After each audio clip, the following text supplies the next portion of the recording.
Oh, good morning, good afternoon, good evening, wherever the fluff you are. And yes, as the title says, this is a little bit more serious. So I'm not going to amble around, I'm just going to jump straight in. So, this was sparked off because a few now former friends of mine who are gay, bi, lesbian have decided that they no longer want to talk to me because of some of my choices, or one choice being trans. So, if you do get the chance to see this, you lot, you're wrong. You're very, very wrong. But I'll get onto that in a moment as things go. This is like now the fourth time I've tried to record this. I did have a proper version of this done a couple of weeks ago, but the sound corrupted and I couldn't get the sound back. And then the second time I tried to record it, half the notes were missing from the device, and then that device broke. So I'm just going to have to do this off the top of my head.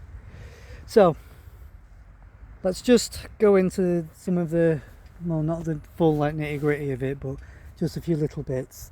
So I grew up in an area where I had a few friends who came out as rainbow. Let's just put it the easy way. They were rainbow. And they came out around the same time I came out.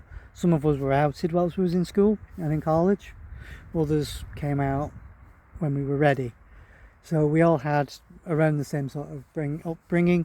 We all grew up and were educated under Section 28. So we knew all about, well, we didn't know all about, but we knew a bit about, obviously, that there was gay people, there's lesbians and there's bi people. But it was very brief. We were literally just told, oh yeah, well there's transsexual people, but that doesn't really matter right now.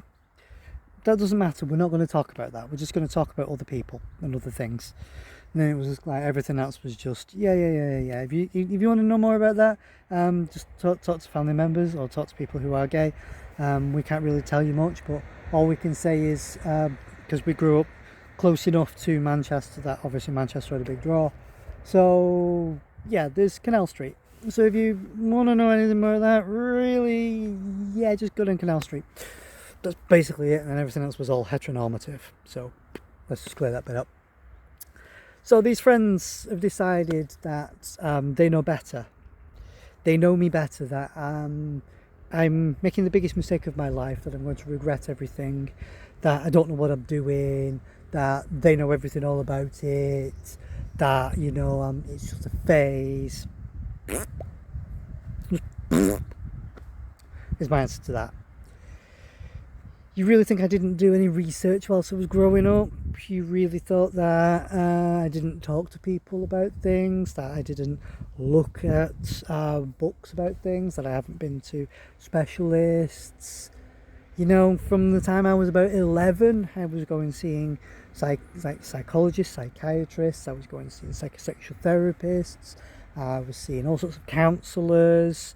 I've been through the system so many times that I basically have almost every single piece of the NHS scripture there in a file somewhere, So I think I know more about the situation than you do and all of that. So if this sounds familiar to you as the viewer, whether you are one of the people who could possibly be thinking that a family member, a friend, your partner, whatever, is going to be making a big mistake in doing something, think again. All I'm going to say is talk. Same with if you're the person that is receiving the you don't know what you're doing, you're making a mistake, blah blah blah. Don't take it to heart.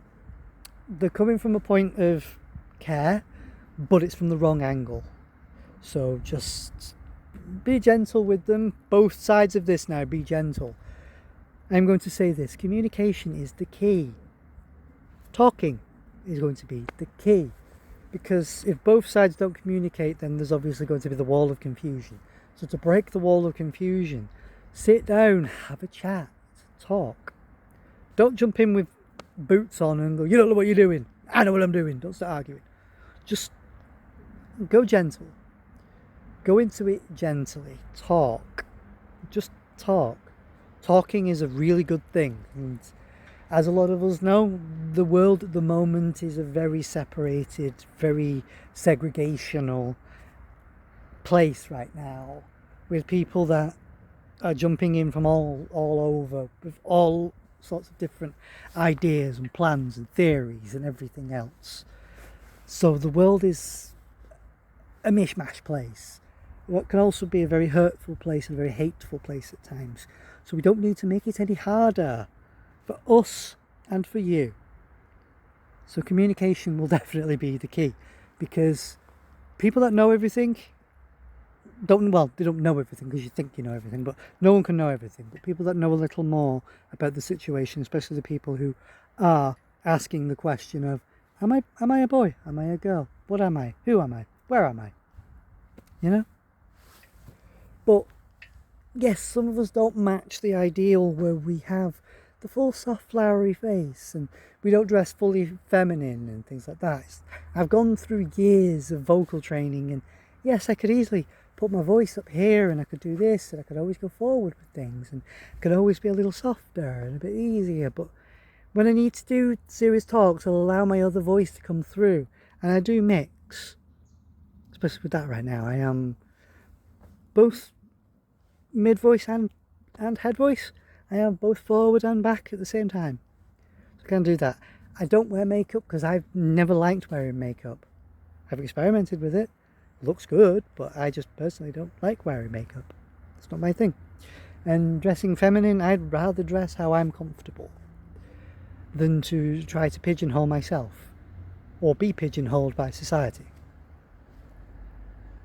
Because there's people out there that are going to be that. There's going to be very femme gay guys. There always has been and always will be. And there's going to be very butch lesbian women. There always has been and always will be. These people are also on the edge of suffering because of all of the confusion, especially with the anti-trans stuff that's going on at the moment, because a lot of that stems from there is no communication, because the people who are jumping in with the, oh well, you know, trans are coming in just to erase everything and yap, because there's been no talk, because those people haven't actually spoken to any trans people, from my own experience anyway. They haven't spoken to it, or if they have, they've basically only just gone, hi, how are you, blah blah blah, are you this, yes, oh goodbye. Basically they've created their own little mini space there, in their own little echo chamber, in their own vacuum, which isn't always the greatest of ideas. And yes, I am moving you around, and yes, I am in a graveyard whilst I'm in the contemplative space, just because it's a nice day and it's a nice place. It's nice and quiet. Yes, there's a train line over that way, but I don't really care about that. And there is a main road on the other side, but again, doesn't really matter. I'm in a contemplative space. I just thought maybe if I go to a contemplative space, this would be a good idea. So yeah, you know, the lack of communication has created some of the problems that we've got right now, because people from all sides aren't communicating, or not, or they are attempting to communicate, but they're not communicating with efficiency, and it's not quite working out on the efficiency. So yeah, there's a few bits and pieces in and out that we could do, but I don't know. Just don't take anything to heart if people don't quite understand and talk about things. Always have a talk. Always just be gentle with people. Always be nice. It's always best to communicate. If you do have family members that don't quite understand, don't get frustrated with them. Just try to sit down and talk to them about it. If you do have a partner who is expressing the possibility of them being trans, again, don't hate them, don't go off on one. Sit down and talk.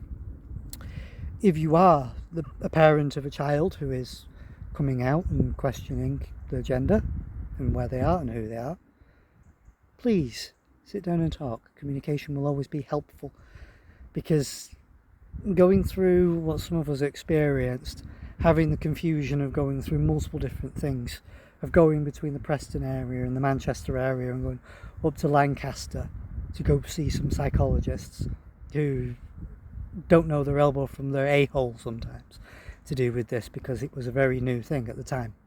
Even though it's not actually a very new thing, just to some of the specialists. They never knew about the damages of what Section 28 would do to people.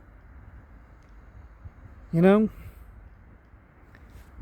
So just don't take anything to heart and don't worry about things. Just talk.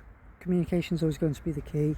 And I know people don't like the fact that I do the always practice good mental health thing in my outro, but I mean, it's a good mantra to have, because mental health is always important. And yes, I know there are going to be some people out there who are going, well, yeah, but there's a high number of autistic kids that have come out as trans in the past, you know, in the recent 10 years. Autistics are everywhere. Almost every single person on this planet is autistic to some point.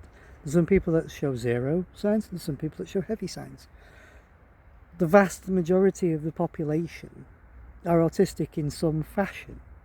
You know, if you hyperfixate on something, if you like silence for an idea and you just lock yourself in a cupboard, if you could sit there playing video games all day, if you could, you know, rip apart an engine and put it back together in super quick time, if you understand how, you know, an aeroplane engine works from a young age and you have never even done that, if you know anything about nuclear science from a young age and you didn't really study anything to do with nuclear science, but for some weird reason you understand how that works, if you have a massive thing of trains, that is one of the keys there. Everybody is an individual and every person is an individual. No one needs to be pigeonholed, and you don't need to pigeonhole yourself. And I am leaning into a ramble here, so what I'm just going to do is I am going to end it there and just say, basically, just talk, have communication with each other. If you're friends of someone, have communication with it. Come on, just communicate about the issues. Don't hold it back, because holding it back only causes the problems that I've had to deal with and many other people out there have had to deal with. So just keep things together and talk. So, I will sign out with just practice good mental health, always be good to each other, always remember you only get out of life what you put in. If you put the smallest amount in, you will only get the smallest amount back. Peace out and goodbye.